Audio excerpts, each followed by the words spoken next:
sir. Alright, see you later. Thanks. Long takes. You know them, you love them. Think of your favorite ones. Those daring displays of gripping untethered camera work through spaces and crowds. They suck. Allow me to elaborate. I'll use a long take that doesn't suck as a counterexample. It's from Billy Wilder's Sabrina. In case you've seen the movie, do you remember any long take from it? That's part of the reason. How about that? While you think about it, we need an example to counter. A long take from Boogie Nights. Not the famous opening one. This little one by the pool. It's fairly simple. We start following this man in a suit till he reaches Don Cheadle's table. The camera abandons the first guy and we hold on Cheadle and his drama. It's coming back though, Becky. Pissed off, he gets up and we follow as he walks away. He passes by another table and we abandon him and hold on Luis Guzman as he talks to Julianne Moore. I got nothing. The process repeats. Guzman walks away and we follow him, then a random girl to a third table. We hold as the characters try to demonetize me and a woman stands up. We follow her to the pool and the camera joins her for a swim. As far as long takes go, this one is pretty tame. It's also pretty sophomoric. Did you remember the Sabrina one yet? It's this one. We start on William Holden dancing with Martha Heyer. We follow their dancing, stop with them a bit. What? What'd you say? Then he dances her away past his parents and mother-in-law. Now we hold on the trio as they discuss the young couple. Charming. Elizabeth's a lovely girl. Mother and father have a discussion. He declares he hasn't been smoking while turning to face her directly, hiding from her and revealing to us that he's holding a cigar. He leaves and we follow him a couple steps to the library. And we watch from outside as Humphrey Bogart shows his new resilient plastic to a group of men. The camera approaches, remaining outside. This simple shot is a masterpiece. Let's compare those two and check why. Both shots take place in social gatherings. In both, the camera repeatedly follows characters to different groups. One is showy, the other one is so invisible I seriously believe close to no one watching the movie would ever notice it's a single shot. But why? You see, the Boogie Nights one features 3 parallel storylines, but they are not connected to each other in any way. We simply jump from one to the other in random fashion, and the last part has no story at all. In Sabrina, the second group of characters specifically talking about the first. Aren't they a sweet couple? This makes it feel like the second stage of the shot is a continuation of the beginning. Yes, dear. David! Before father leaves, he says he will Join the men in the library. meaning that we know where he's going, and it takes no time at all to get there. In Boogie, we start by following a completely unimportant character. When we follow Cheadle, he's simply walking aimlessly. There's no reason to follow him except as an excuse to get to Guzman. And the pattern continues. The third table introduces the subject of drugs and nothing else. We're just there to wait for a random woman to guide us to the pool. Why? And why do we need to enter the pool except as an empty nod to Soy Cuba? A wink to viewers who know their long takes. It's a homage. These useless walking links are what I call empty time. Better, dead time. It's the filmmaker announcing that the story is over and we are loading a new one. Sabrina has none of that. Holden and Heyer talk and dance as they guide the camera. So it doesn't feel like we're being led, it feels like we're watching the story. When they leave the frame, another couple in the foreground passes to the opposite direction. The two crossing couples serve as a curtain revealing the next stage of the story. Also, they leave the frame after having brought the camera to the right angle. In Boogie, the camera needs to readjust every time it changes subjects. When Holden's father turns, as the camera pans to follow him, he's moving the cigar to the front. As insignificant as it is, that's an action, like dancing, and it distracts us from the fact that we're still in the same take.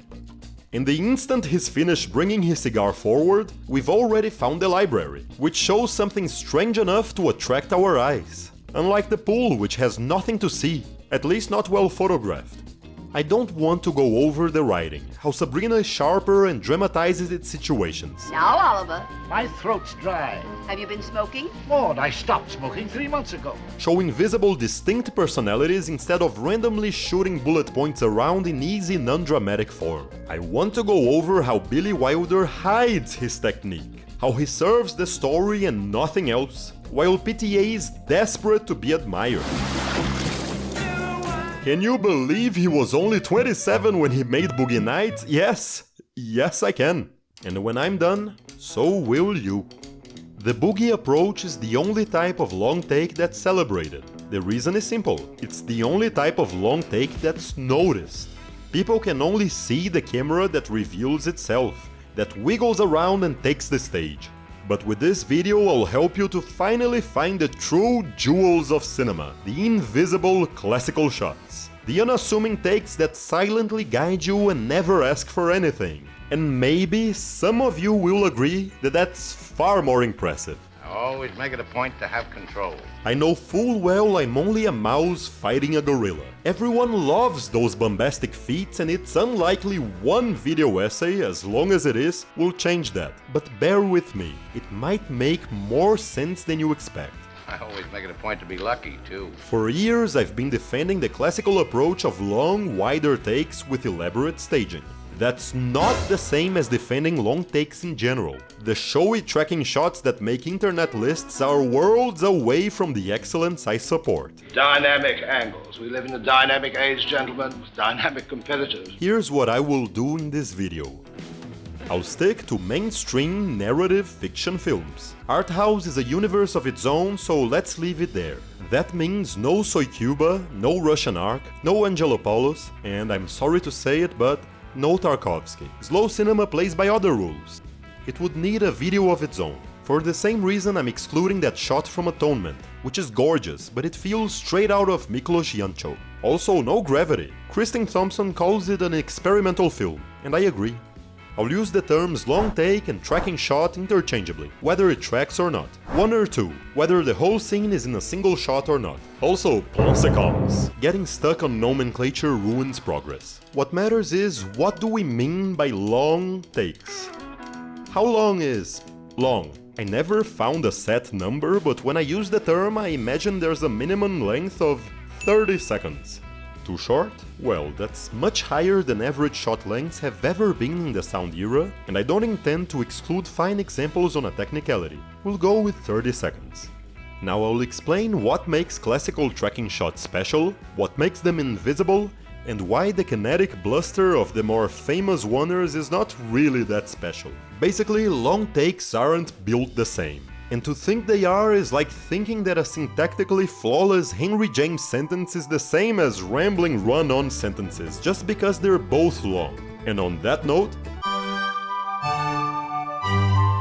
a slight linguistic detour. There are two basic types of long sentences. In one extreme you have periodic sentences, in the other, loose sentences. A loose sentence gives its most important information in the beginning and develops it by stacking up subsequent clauses.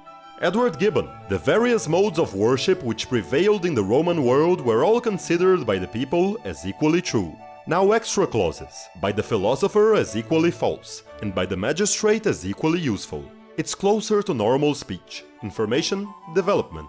A periodic sentence, on the other hand, after gradually giving us clauses and building suspense, finally delivers its major subject only at the end. Alexander Pope. What dire offense from amorous causes springs, what mighty contests rise from trivial things. And now the main idea? I sing. It gives the writing an elevated style, so it's a staple of epic poetry. A great writer will vary between them, and there are also balanced sentences that lean both ways. But I mention this distinction to state that a loose sentence can often be split into multiple sentences. A periodic sentence cannot. And I bring that distinction to what I call the two types of long takes, the periodic shot and the loose shot. Take the Emmy-winning direction of The Studio. It's shot in peppy tracking shots that whip pan between characters instead of building a visual connection between them. You're not in the way at all. Really? No, of course not. These long takes are loose. That's true. Each new angle is independent. The cameraman goes through hell to find a new position each time, and there's never any fluidity as it moves from one phase of the shot to another. You're not as dumb as you look. You can identify loose takes by dead time, that is, useless following, and by panning away from the subject to find a new one. These walking intervals and whip pans only exist to replace cuts. These shots could be cut into multiple takes and it would make no difference. But I want the film to be entertaining. Cool, yeah. Entertainment, okay? A periodic shot, on the other hand, is indivisible. Instead of abandoning a position, the actors reposition themselves on screen, and all the camera does is keep up with their movement. In a periodic shot, his close-up can become his over-the-shoulder shot on her. She will move away into a medium shot, then closer into her over-the-shoulder shot on him. Then they both move to a two-shot. The possibilities are infinite. What matters is that there's no way to divide this into different shots. The changes in angle occur so naturally that you cannot cut from this to this to this. The movement is part of the story. They are all the same gradual transformation of visible drama. In the studio, people sit down to watch a screen. We get her close-up, pan, the screen, pan, him, pan, her, pan, him. These are all, in practical matters, the same as cuts. In a periodic shot, we would see the observer and the observed from the same angle, making cuts impossible. The loose shot doesn't cut because the director doesn't want to cut. The periodic shot doesn't cut because the director doesn't need to cut. I like the way you move. I like the way you move too. They like the way they move. That's nice. Do you know Take Me to Your Cinema? You should, that's the most underrated video essay channel on YouTube. He's got this video called Birdman, Long Takes or the Unexpected Influence of Max Ophüls, Film Analysis. And it's one of the best video essays I've ever seen. It's what I'm saying here but made much earlier, and more succinctly, and more tactfully. Iñárritu says that Birdman's major influence was Max Ophüls, and the video shows how that's a load of bull. While Birdman follows all the habits of the loose take, Max Ophüls uses depth and precise blocking to move seamlessly between different angles. Iñárritu is dependent on camera motion alone, while Ophüls merges the camera with the content of the shot to create subtle beauty. In a typically brilliant article, David Bordwell called Birdman intensified continuity without cutting, because it adheres to all the rules of the modern filmmaking style, only without cuts. Unlike Ophüls, Birdman's style is extremely noticeable. But what are the aspects that make a great periodic shot invisible? You're not ready yet? That's fine. Based on the great directors of classical cinema, I compiled a list of 5 traits that mask the fact that the camera hasn't stopped shooting. Would you like something to drink? There's always champagne on ice, plenty of caviar. A classical long take doesn't need to necessarily follow all 5 of these rules, but when you break 2 or more, you're letting a rabbit out of the hat. Here are the rules of invisibility. 1. Always wear a coat. Always have 1 or more things on screen for the audience to look at. A center of attention. Before our focal point leaves the frame, add the next one. When moving the camera, always follow, never seek. Seeking is the unmotivated motion, when the camera abandons the subject to go find something else to shoot. What the whip pan always does. That's a moment when the audience has nothing to notice on screen. And when they have nothing to notice on screen, what do they notice? That's right, the camera. Cut!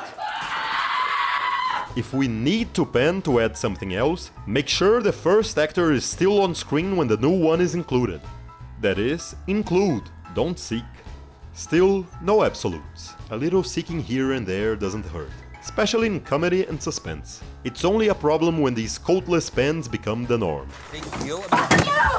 Next rule, only dramatic scenes. This is where modern directors would lose their minds, because most long takes today, at least the ones that go viral, aren't in dramatic scenes. They're either from set pieces or what I call mood pieces. Mood pieces are scenes that don't advance the story. They just present a time, a place, and give off a feeling. At most, like the Boogie Pool, they have a handful of lines giving information we already know, or useless characterization that makes no difference. These scenes can almost always be cut from the movie. Invisible long takes happen in dramatic scenes, where characters clash, stories develop, and actions matter. It's only when actions matter that it makes sense to follow them in full, otherwise you're just showing off your camera skills. In the past, mood pieces were only ever shot in tracking shots, when really short, or when they changed into dramatic scenes mid-shot, like Ophüls does in Madame De and Otto Preminger in Harm's Way.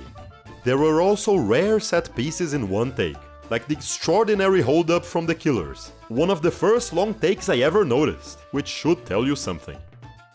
I'm mostly not talking about set pieces in this video. What matters most is that the oner must give us audible information that's connected to the image. That's why I'm excluding slow cinema. In all those moments of silence, it's hard not to notice the camera. If the oner has only music or empty blabber, our attention leans to the length itself. Everybody talks about the Copacabana shot because everybody can see it's a tracking shot, because we spend minutes straight listening to music and inane dialogue in the same volume. Every time I come here, every time you two. Scorsese, one of the best showy directors, finally pulls it off in Casino, in the tracking shot about the money scheming scheme. I mean, to them, everything looked on the up and up, right? Though it's full of whip pens, the constant detailed narration moves your attention from the camera work to the process itself. Now look at these guys, they look busy, right? They're counting money. Who wants to bother them? Not invisible by any means, but it never goes overboard. Just another fat fuck walking out of the casino with a suitcase. No wonder nobody talks about it. And it's just under 2 minutes. About that, 3 minutes tops. This one's a rule of thumb more than all the others, but it's a sound principle. Don't push it. 30 seconds to 3 minutes is perfectly long enough for a tracking shot. If there's an itch in the air there should be a cut, then there should be a cut. An S-tier titan like Preminger would shoot invisible oner so eloquently you could easily miss all these connected angles were in a single take, and he'd chain them together so fluidly that you wouldn't even notice there was a cut. There is no nobility in keeping it going beyond its limit. Well, do you know or don't you? This is important. There are exceptions, obviously. 12 Angry Men's during introduction goes on for 6 minutes and 37 seconds. And it's borderline invisible, but it's walking on a tightrope. The next rule is similar but deserves its own entry. Say, we'd like to get started. Gentlemen at the window. Cut. Simple as that. Not as in ended. I mean in the middle. Don't kill your darling. Just mutilate it. Add a reaction shot, another angle, anything to break it up. If you take the long take-oriented directors from William Wyler to Woody Allen, you'll notice they had no qualms about breaking their oners here and there. Maybe even a standard shot-counter-shot exchange in the middle. It's about the story, not the endurance. So 2 out of 5 rules on how to mask the length of a long take are about just not making it that long? Yes. Final rule. The actors must move more than the camera. Put all the weight on the blocking. The camera is there to capture, not to act. That means when the actors stop the camera. Where do you think you're going? A classical scene is divided into stages. Actors are in position 1, they change to position 2, stop. Change to position 3, stop. And so forth. The camera keeps the pace and nothing more.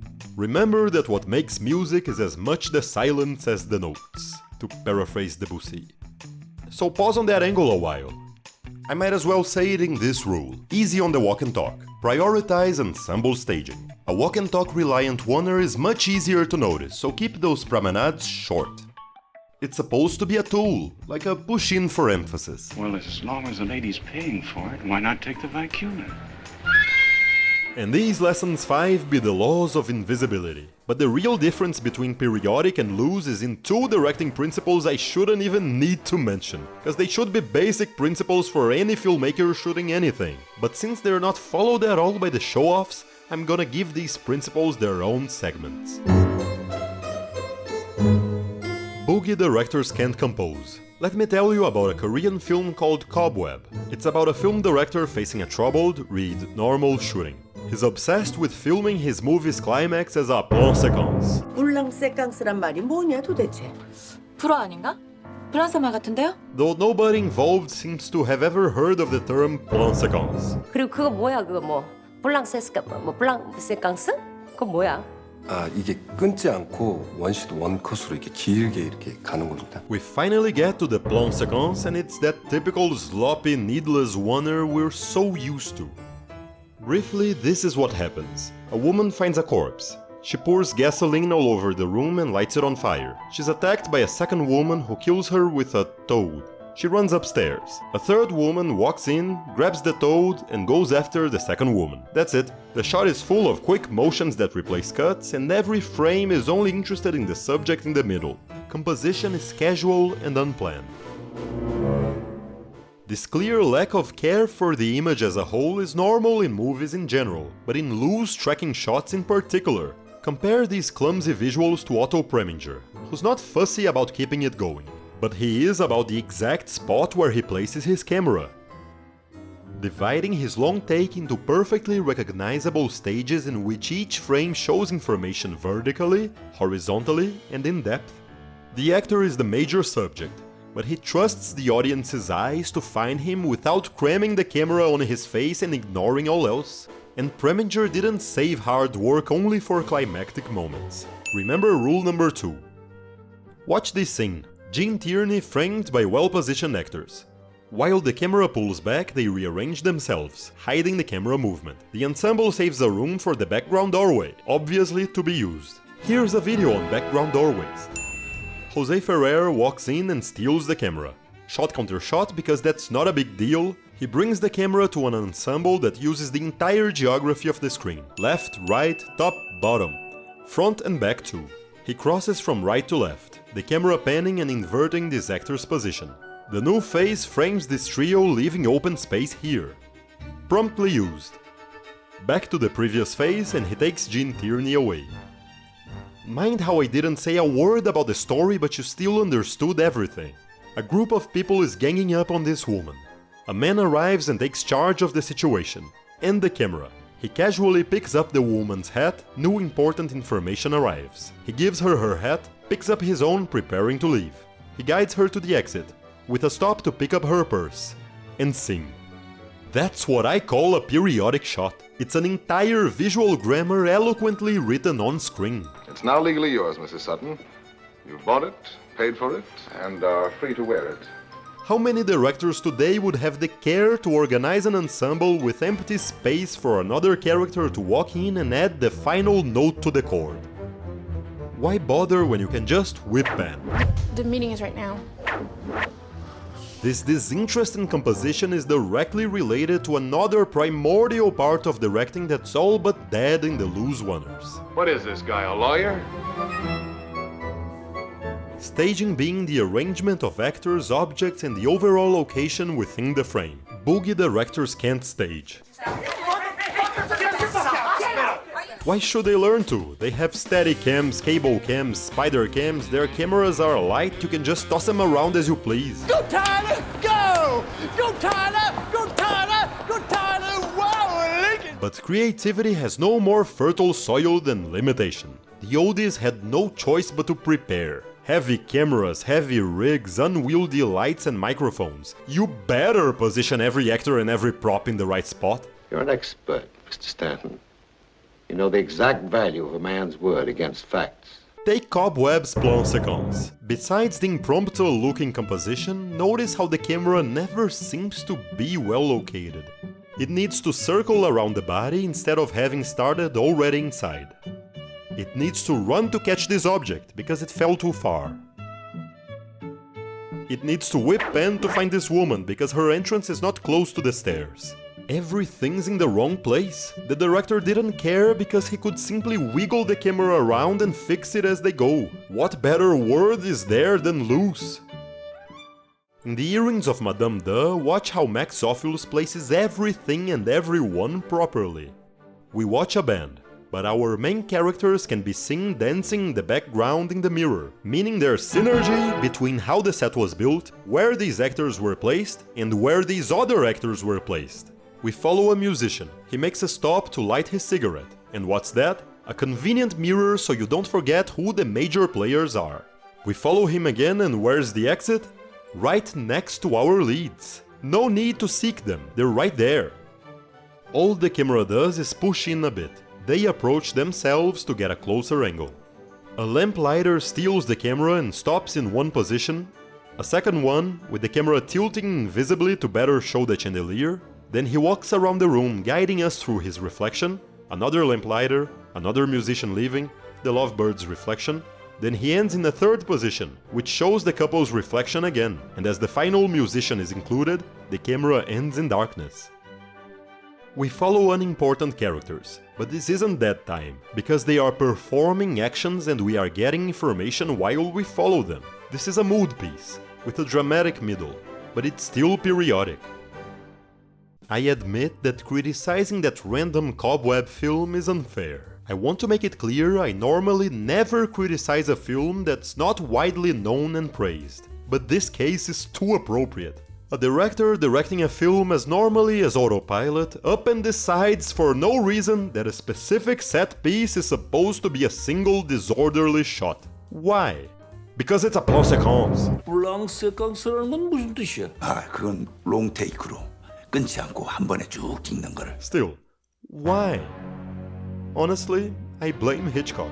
Yes, Hitch. Quite possibly the most influential director of all time, as great as he was, as much as he developed the visual language of suspense, ultimately, when it comes to camera movement, proved himself to be a bad influence. Into the darkness of a blinded man's life.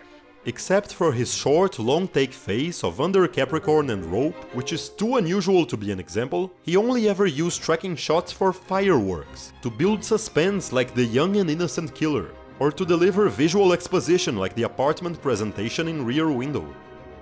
Come to think of it, sorry Hitch, it's not your fault. It's film schools. Every single human who's been to film school learned about Hitchcock, but how many teachers breathed a word about George Cukor? It's much cooler to teach students about a camera traversing a party to catch a little key in close-up than about a guy walking from left to right. Everyone drools over the Touch of Evil opening tracking shot. How many over the far more creative Apartment Oneers? Film students learn that long takes are a weapon, not a tool. The length itself is the art. When the great Vincent Minnelli shot long takes of Gene Kelly and Sid Charisse dancing, it wasn't simply because he could. It was because they danced well. Damien Chazelle shot Ryan Gosling and Emma Stone in long takes because Vincent Minnelli shot Gene Kelly and Sid Charisse in long takes. It's a homage. I need a brief pause to say that, if you're enjoying the video so far, seriously consider joining my Patreon. It's the absolute best way to keep such videos going. It's just the price of a small coffee and you get every video a month in advance. If not, please like and subscribe. It's of great help. Now on to that Sinners shot. By now you know almost everything I have to say. It's a loose take of a mood piece that fails in composition and staging. A bunch of ugly, unconnected angles stubbornly stitched by a camera reacting unprepared. As is typical of these loose oneers, if you lower the volume just enough, you can actually hear the camera saying, "What now? What now? Right, the party. What now? The singer. What now? Oh, the piano." Something that bothers me, as well, is how the framing is unbalanced to the top. There's too much headroom. You get all this unfocused ceiling and so little of the actors' bodies. Here you can't see Sammy's guitar. As we circle this table, you can barely see the table, and everything is out of focus. They bother to choreograph this much action with no coordination with the camera, of course, and close to nothing is ever sharp. This abomination of a pan here, rich in headroom and poor in focus. You see, 70mm is much harder to focus than normal 35, which is something you'd never guess watching old movies. They had mountains of light and giants pulling focus.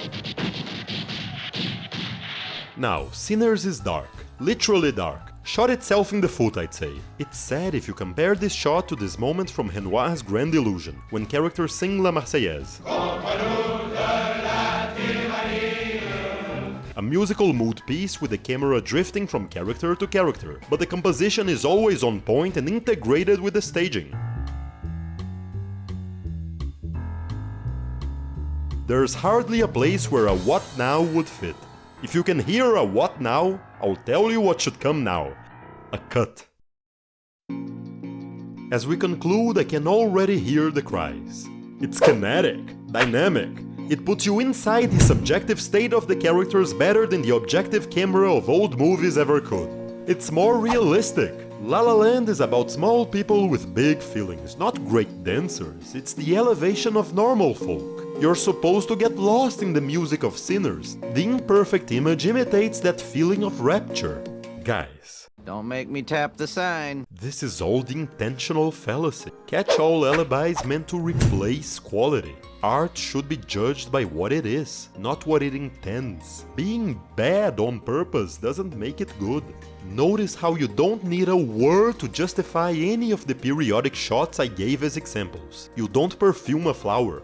By the way, even if we pretend that intentions matter, Iñárritu failed in his intention of being like Ophüls. He admits himself he was winging it. So what have you got now? Nothing here about intentions. It doesn't make the least bit of difference, but I quite like Sinners, and Birdman, and La La Land, early PTA, improved enormously with Blood and Punch.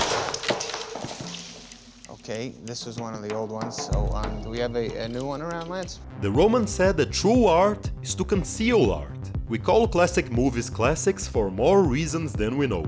These artists were fluent in film grammar. With the infinite possibilities movies have today, their vocabulary has only diminished. Of course I'm respectable. I'm old. When a swift camera is combined with proper staging and composition, as you see in the films of Spielberg, Del Toro, Miller, Branagh, the results are phenomenal. There's no problem in being a little showy when there is something to show. Even Spielberg goes loose sometimes. Shit! But he samples the menu enough to show what true talent looks like. André Bazin said that montage added considerably to the progress of film language, but this happened at the cost of other values, no less definitely cinematic. You can say the exact same thing about the freewheeling camera. It brought new possibilities. It expanded the palette. It didn't limit cinema to nothing but looseness. This little shot from David Lean's Dr. Zhivago goes from a well-composed frame to another, to a close-up in dramatic lighting.